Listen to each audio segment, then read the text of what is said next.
now. Hey, welcome back to the UAC podcast. This is Joseph Johnson with you as always.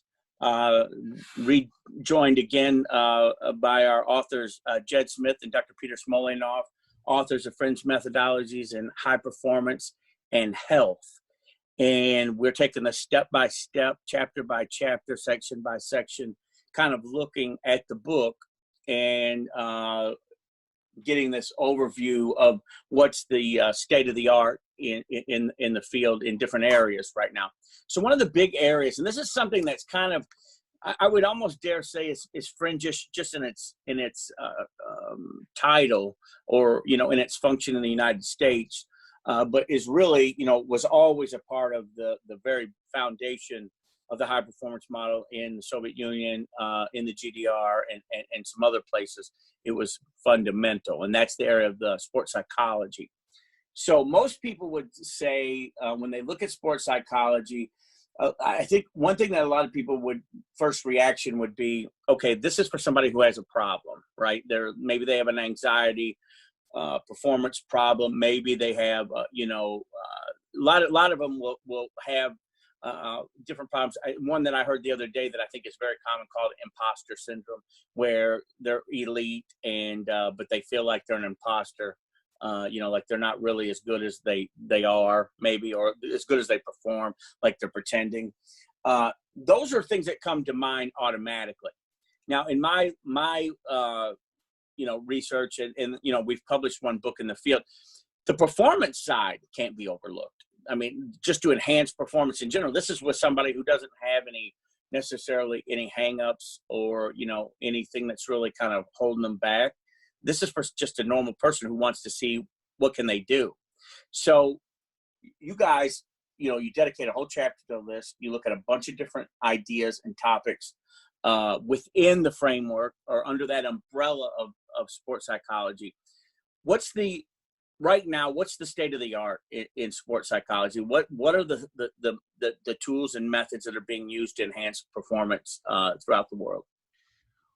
Joseph, one thing I will say is you're spot on negative connotations with the word psychology, sports psychology. A lot of athletes they get nervous, like well, this is.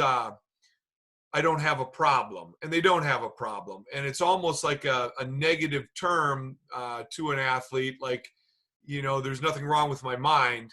And it's almost better to mental performance enhancement is where it should be. And that's more the focus.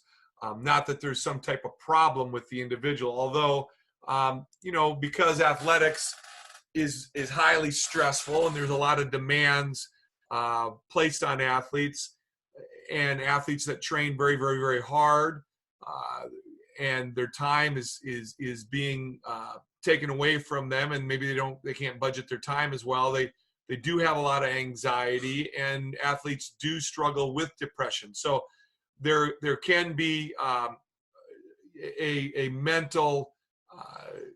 negative mental effect that can happen with a lot of athletes, and in fact, we've had plenty of athletes that have went through depressions because of the high stress that they're in. But Dr. Smolenoff and I are not focused on those issues as much as let's look at what we can help the athlete's performance. But with all that, better organization, like Peter was alluding to before, on the diaries that they're keeping and journaling and so forth, can alleviate that, and just being better organized can help reduce the stress on the mental side. But we're going to focus mostly, Joseph, on just tactics that can be done to help the athlete focus or getting the zone in a flow state.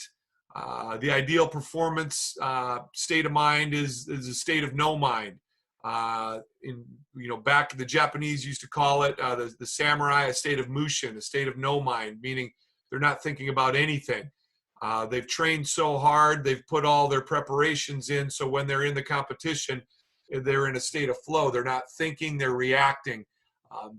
and putting before being in that state of flow, you need to put the time in, the training. The central nervous system needs to be trained over and over and over and over and over and over and over again, so those neural pathways are just reactive. Okay, so it's become second nature. And if the athlete is prepared, the more prepared the athlete, the better the chances they are in that state of motion where they're not worried about making mistakes here and there. But some of these tactics that we're going to talk about can help alleviate the anxiety. Some athletes, when they struggle with the fact they've put in all the time, they prepared so well, and you've probably seen them, Peter, numerous times, that in practice, phenomenal. I know as a world-class athlete, Peter, you've seen some of these athletes that you know personally that were practice athletes, like the best. You couldn't beat them. But then the crazy thing is they get into where the stakes get very high and it actually counts. And then maybe some athletes Peter couldn't beat in practice, but then in competition, he can beat, or vice versa. And that's where we're talking about helping the athlete to be able to get into, do what they can do. So, Peter, you want to add here? Well, it's what is, I think, fringe now that is becoming a mass is the ability to manipulate through the subliminal, not through the conscious, but through subconscious and through subliminal.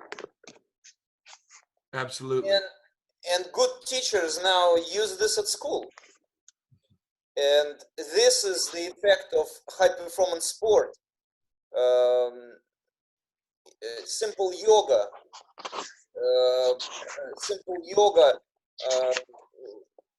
calming and focusing and breathing exercises have been used in preparation of performance athletes, and now teachers at school, some very good teachers, I'd say. Again, it's fringe at school, but they use it. They would sit the child down, and they would reduce the anxiety through yoga exercises, and this is an example of the best of what our book is trying to achieve. Is to share some of the most simple things that high performance athletes are using, and they might be doing a lot more with that, and a lot more sophisticated methods of autogenic training, self-talk, self-control are used. But ideally, what we can do through this book is to highlight those methods that are simple enough for everybody to adopt in their everyday life, so that public health is positively affected, and public wellness and productivity of all is enhanced through our description of these methods. So that's at the mass level. This is the fringe state of the art. Is the use of some of this psychological training techniques for all. I think for top class athletes, it's going from autogenic training that became probably more or less standard across the world, going into more prolonged conditions that can be controlled, controlling your sleep, programming yourself, programming your athlete's mind, not in a short period of time for competition or for concentration during training, but for many hours of sleep. And I guess this might be still fringe even within most sport programs.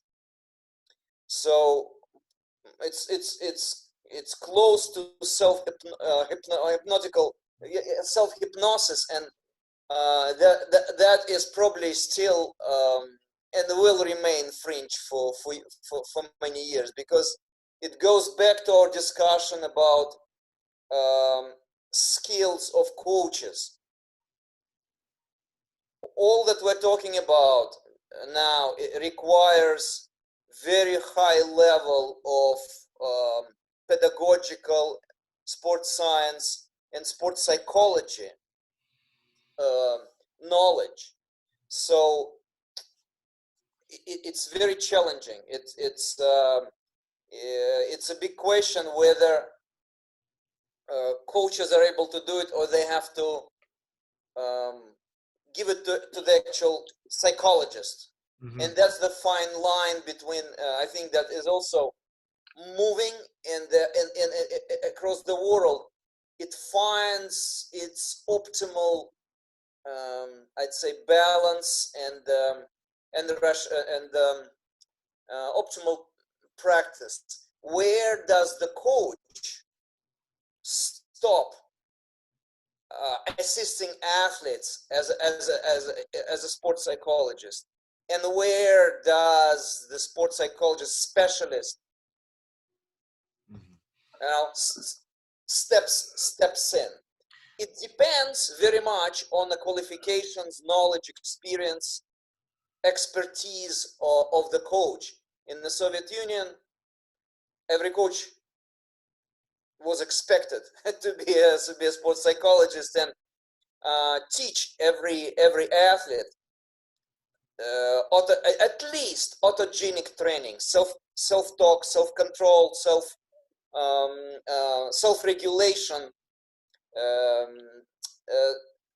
It is actually changing in Eastern Europe now as well, because sports psychologists as specialists are becoming more and more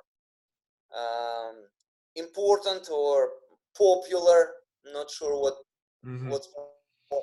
But these are the sketches of the high performance world practices. Am I missing something important, Jed? What's that? Yeah. I wanted to add. I think you had some very good points. I wanted to add on to, like the yoga. One of the things that is fringe with the concept of yoga is the idea of using a routine that you know and you've done over and over. We talked about the principle of consistency previously, and then you incorporate visualization because you get the routine down so that it becomes second nature, the routine. You don't have to think about the routine. So you're getting your recovery and your mobility, flexibility training in, but then you're working on visualization during this time. And so, like Peter was saying, a high-level coach can teach the athlete how to be able to do this with certain concepts to keep in mind when they're getting better at their visualization, to be more vivid in picturing and describing it and putting the details in place in their mind, controlling their emotions, seeing a mistake happen and it doesn't faze them. Their emotions don't go up. They can control and come back and deal with anxiety. Nothing's going to be perfect in competition. It never will. And when you're practicing in a relaxed state, a yoga routine, to be able to visualize these things accurately, and the more they can see vividly, controlling their emotions, it very much helps. The idea as well is this athlete should be getting exposure to see these things in real life, like maybe going to events and watching a high level where they want to be, bringing that information in their brain to their training. And so the more exposure they have, whether it's watching videos and seeing where they want to be, how they want to do it, picturing themselves in their yoga routine, which, you know, we talked about yoga and how important that is. It's more important than just mobility and relaxation. It's visualization. And that's fringe in itself, where I don't know that a lot of Western athletes are being taught that you can use this exercise as a period to practice your mental training. And this is, I'm going to be honest with you, the first I learned of doing this in this way is from Peter talking about to me how they were taught as athletes over in Russia. This was the standard, and I think it's brilliant. I just don't think over here in the United States. That's why I believe this is fringe. It might not be fringe to Peter, but here in the United States, when we talk about these training units that we should apply for therapeutic benefit, like our spine strength training, like the yoga, incorporating the visualization and the sports psychology or mental performance training on top of that, special workouts, Joseph, that are not that intense. Okay, so this is just more therapeutic workouts that we all should be doing. It's a great use of time, and it's very efficient. And I just wanted to add that, Peter, because what you're saying is right on, and it fits very, very well. So and this is go ahead, used Doctor. this is used by elite. This method is used by high performers in other areas where, say, personal coaches would teach like an executive of high level to jog or swim or do other continuous exercise that doesn't require too much of a thinking, and they teach them to resolve the problems, being in this state of kind of a discomfort, stimulating discomfort, I would say,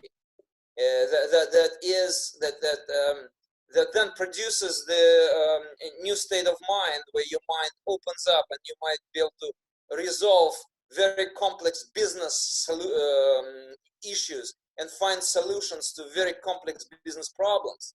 So this is used outside of sport, but I think it's still used by elite outside of sport. That business people, or those who are trying to multitask and do 5 things at the same time in business, are using these methods of connecting physical and psychological in order to cross assist, in order to assist the psychological condition and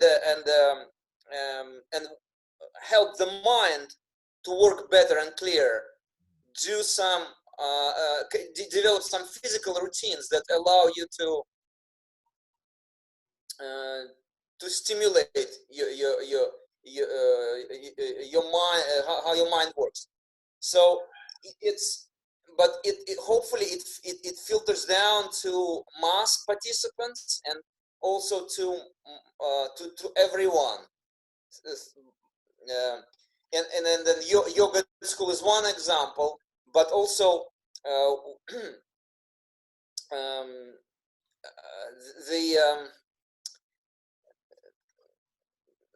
I think the problematic and very difficult, challenging, but very promising area is connection of psychology and ethics, psychology and morality, psychology and different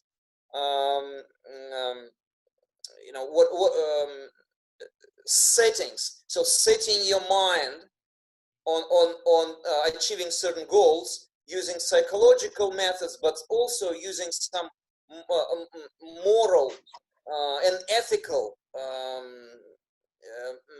mechanisms, what I must do, what is right, what is good, and therefore forgetting about distracting factors, forgetting about kind of doubts, being able to train and compete without any doubts, distractions, disturbances, by using not just only psychological methods, but also, if you wish, some ideological and even propaganda methods to, Yeah.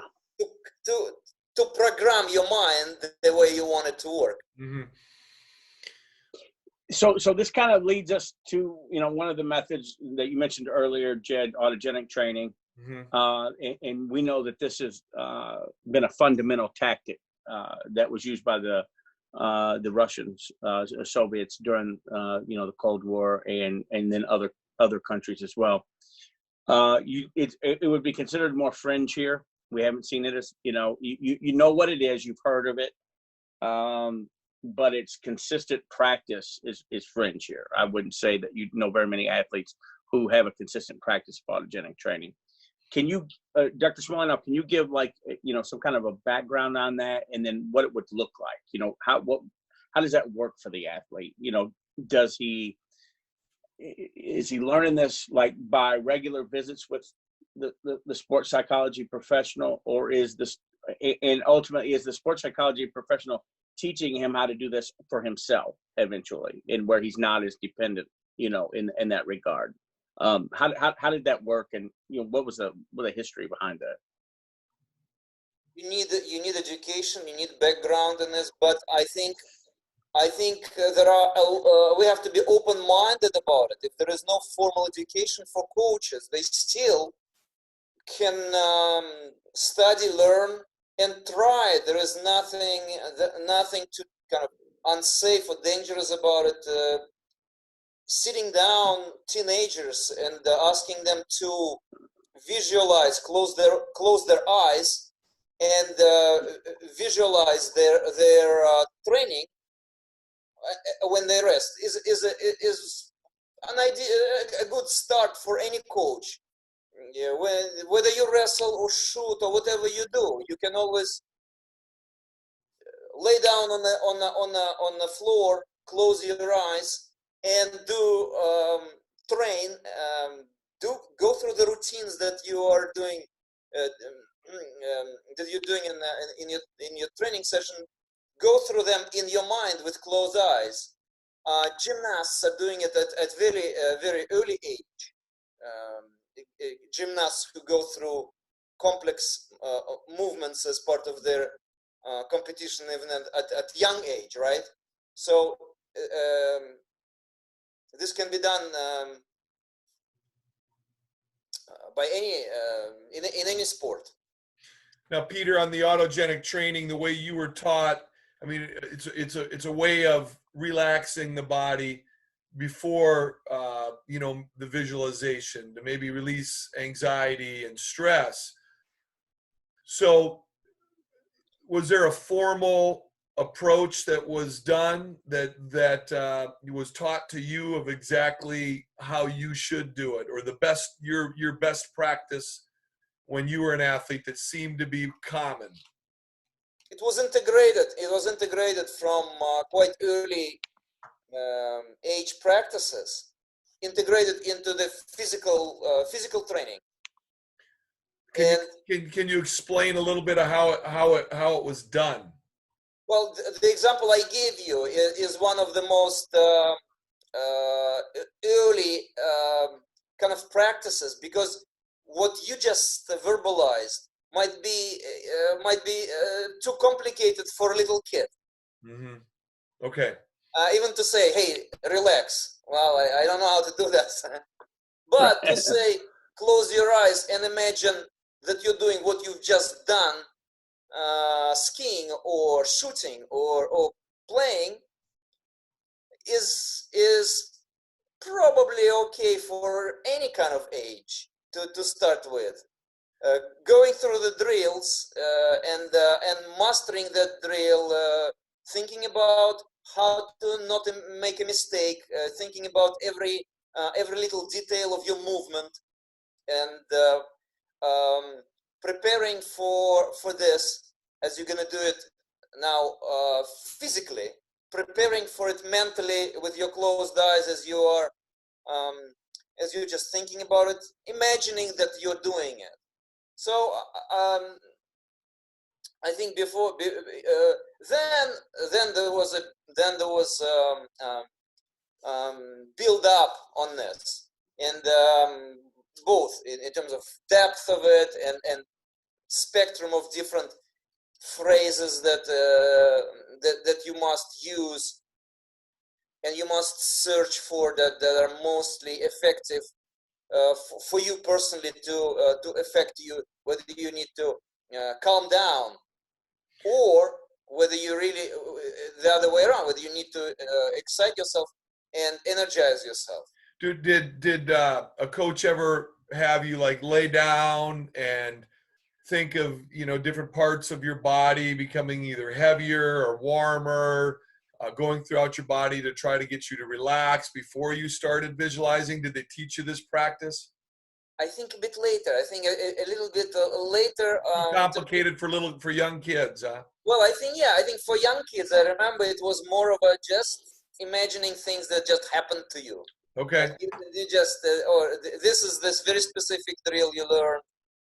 This is how you throw, or this is how you do this one specific drill. Okay. Imagine it, and then yes, later on you lay down. You think about every part of your body. Think about the energy flow, blood flow, warmth. Imagining to when you're relaxing. Yes, imagining how heavy this is, so that you try to direct the energy and blood flow there, and more and more complex and compound processes that you are thinking about within your body. So you were saying there was the progressive sequence, the progressive overload being applied to the sports psychology. You just did this certain movement, a certain move. Okay, you sit down, relax. I want you to think about what you just did. Imagine what you just did. That's basic. Later on, you start applying more of the autogenic training concepts and then visualizing to relax and control emotions, anxiety. Yeah, I think in particular when you have fine motor movements, that was a particular attention. So, for example, you need to do some in shooting, all types of target sports. I think it's important to start early with this. You might shoot, throw, whatever, using the target. Then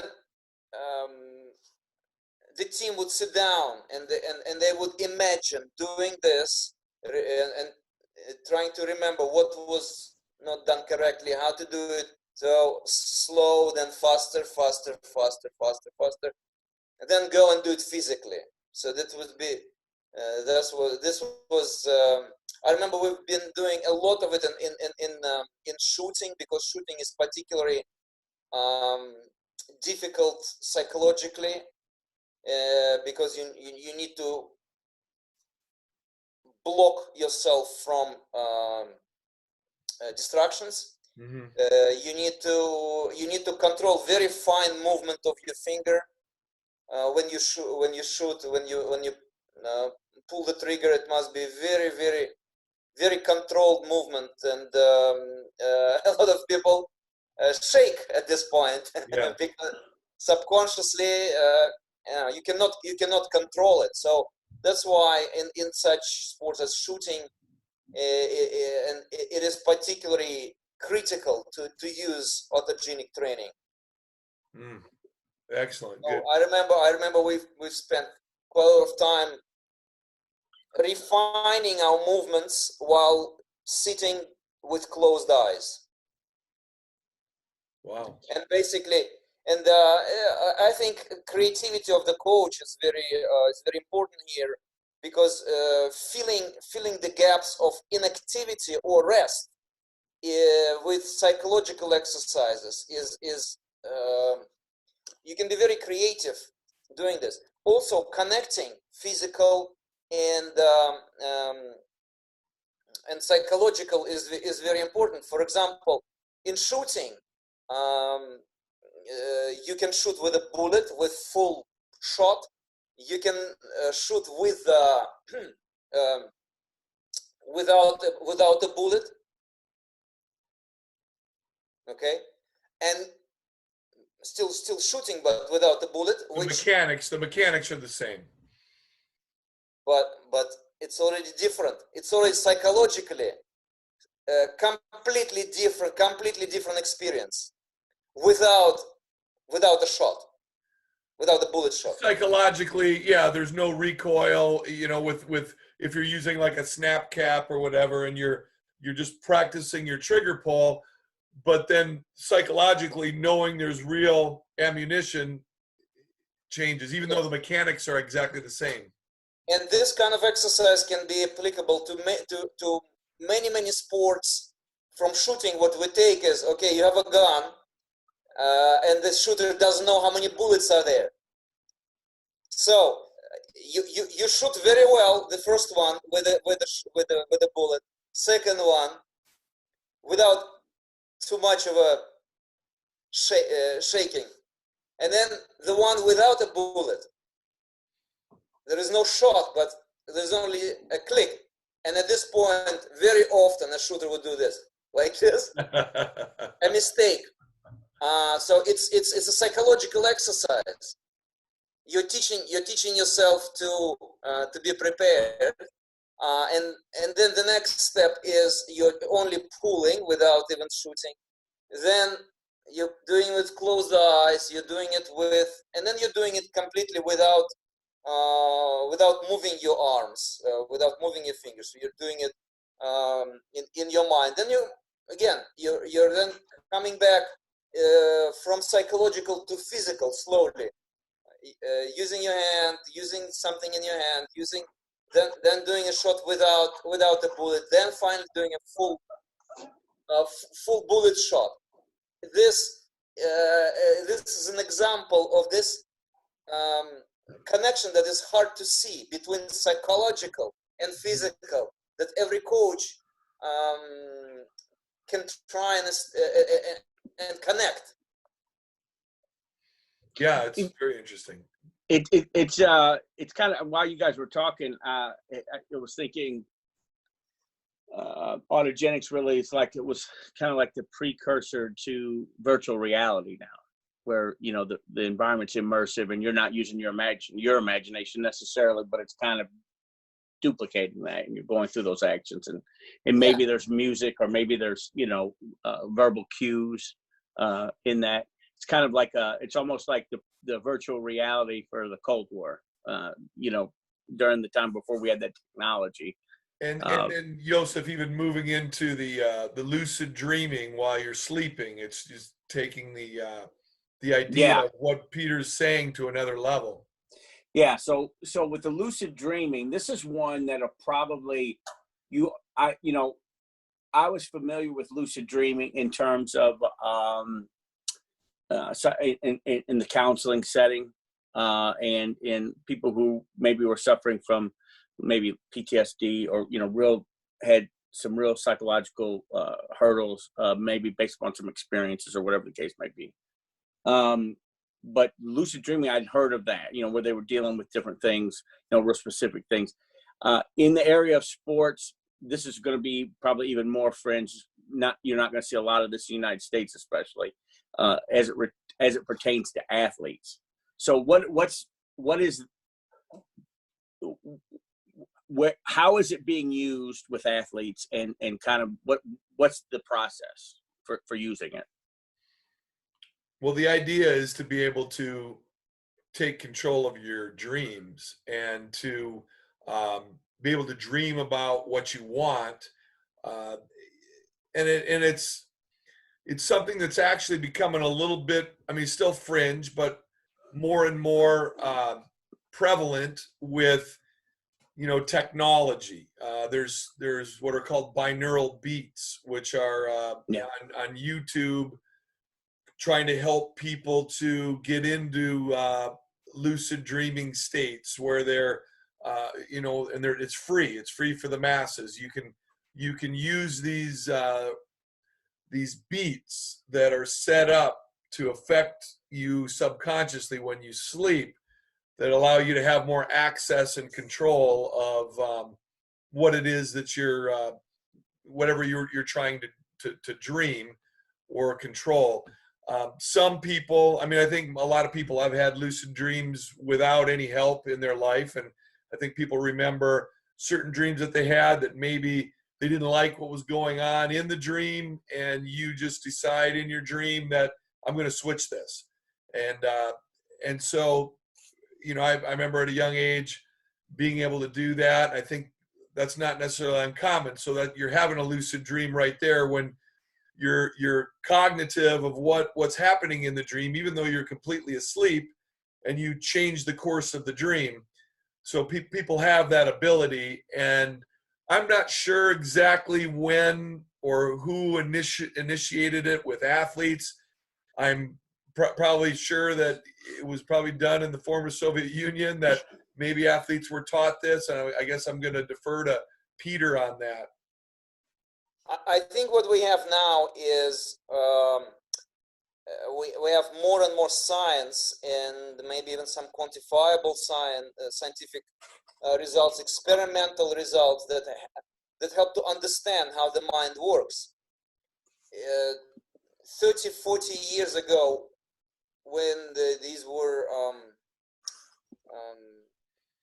used, it was more experimental use, and even the one that we discuss in the book, the use of skiers, alpine skiers that successfully used it. It was more of a description of their experience rather than a pre-planned and special experiment. It was an experiment of their experimental. It was like a description of their experimental practice, saying they would be programming themselves to go through their skiing course as they sleep, and master or refine their movements on the course that they remembered. And we've done a lot of things that coaches and some teachers kind of felt, and from experience they know that we try to do as much as possible of cognitive kind of programming before sleep for sports that require take for example horseback riding. You come to a competition and you need to ride a very quite complex route of 15 obstacles with different jumps through the water, with different types, different configurations, and it's a very complicated line of obstacles. So what we would do, we would go there at night and run as you ride a horse, run through that around that course. Try to ideally get it the night before, so you sleep on it. A lot of teachers know and recommend their students to read certain material before they go to bed. Assuming that you memorize it better, and what you read is going to be repeated in your mind. That's how you might be able to remember it better. Mm-hmm. So there are a lot of examples of good coaches and teachers trying to use the dream and sleep to enhance the mind work. And what we've done is that we understand how mind works better. We understand we have scientific evidence of what we assumed 30 years ago. So this lucid dreaming is becoming more of a mechanical process rather than organic, intuitive process. Now it is more rational and more, I'd say, more mechanical, you can call it, because you understand the mechanics of your mind now rather than you feel how it should work. And also the technology, these biofeedback, the technology that allows you to understand how the mind works is also helping. We can also monitor the mind as we sleep and enhance our lucid dreaming by monitoring each athlete's personal condition, assuming that they're more or less successful based on some assignments we give them. But I think, again, we can all still experiment, and every coach can take this practice and try to experiment with it and try to help every athlete to sleep better, first of all, healthier, deeper, but then also try to program before sleep on certain tasks. Yeah, and I think it's a lot more accessible nowadays with, the internet, and there are apps right now where you can have binaural beats on your phone, or run just simple YouTube where you're listening to music that is set up to help the brain get into a rhythm, to help you to get into a lucid dream state. And like Peter said, a great practice for an athlete is to get that exposure. Like he said, they'd take the athletes to go ride the course in advance, and then so they sleep on it and understand that it'd be best to, if they could dream and maybe control the dream. That's all the lucid dreaming is. But the binaural beats, the apps, the YouTube, the internet, an athlete, it's much more accessible and easier nowadays than it was 30 years ago. You can simply get into the practice by exposing your mind to it. You could watch a video of great athletes doing what you want to do, so you get exposure before you go to sleep. You could use the binaural beats, simple YouTube video. They go for 4 hours, 5 hours. You go to sleep. You've already seen and exposed your mind to what it is before you went to sleep, and now you're using lucid dreaming techniques. It's that simple. So it's a lot more accessible. It's again, people will still think it's fringe for probably a long time, but it's much more accessible.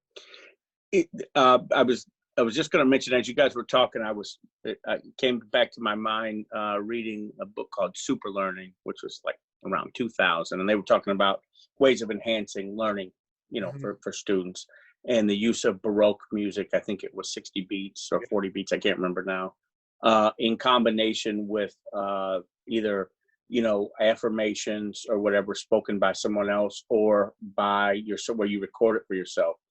And they found, I think it's in the theta state, and I could have some of my science back, which is, you guys will have to forgive me on this, but that you're highly suggestible right before you fall asleep, before you get into REM sleep.